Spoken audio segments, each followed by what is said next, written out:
You looked into what was being taught, and you said you were surprised. I was surprised because when you hear the term ethnic studies, you think, oh, maybe we're going to be learning appreciation for other cultures. But what I saw in the class was very different, and my students were failing. You spoke out Yes. because you thought it was too what? It's just from start to finish, it has this hyper race focused narrative throughout the whole lessons.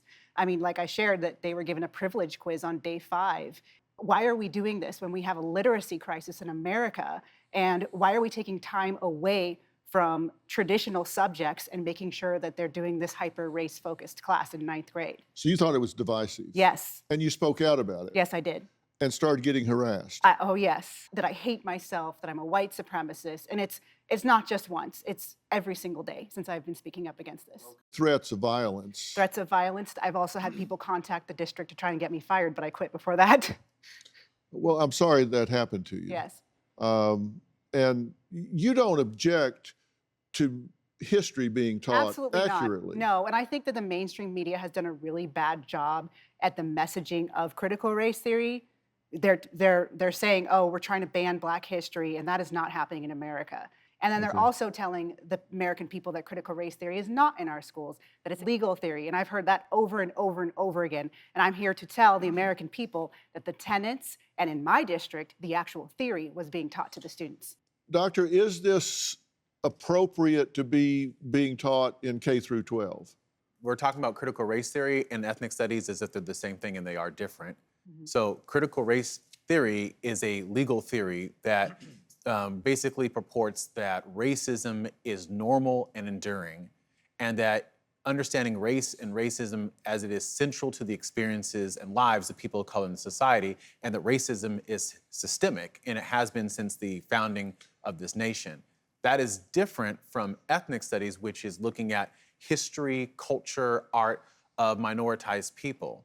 And I think that both of them are important. Now, the tenets of critical race theory, my guess is you're not going to go to any kindergarten in this country and find the interest convergence as a critical race theory concept is being taught.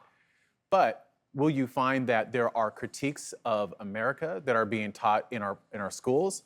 Absolutely. And those critiques, I think, are important for us. It's important for us to know the good and to know the bad in order for us to become better. But they pick and choose those critiques. So, for example, kids won't learn, they aren't being taught that Cherokee owned slaves.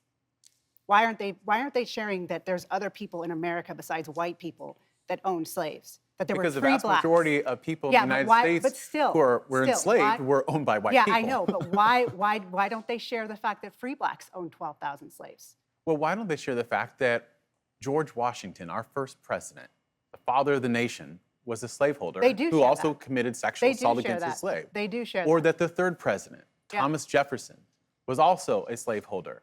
And he was the co-author of the Declaration of Independence. We hold these truths to be self-evident that all men are created equal, yet at the same time held slaves and was a sexual abuser. And the fourth president, James Madison, right, the father of the Constitution, was also a slaveholder and wrote the Three-Fifths Compromise, which says that people who come from my community and even your community are only 3/5 of a human being. Do you think the Constitution is racist? That's a great question. Yeah, just yes or no. It's a yes or no question. I would say that it is an imperfect document because it was written by imperfect people. And if we don't teach about the full range, both the good and the bad, then we set ourselves up to repeat the past. I agree with that as well, but I also don't think we need to apply guilt to children today. I think what you're saying is that you're worried that telling people the truth will make them feel bad. It's not, I'm not against the history. I personally taught about slavery in my class. Do you have a story or a question for me? Click the link in the description and tell me what in the world is going on.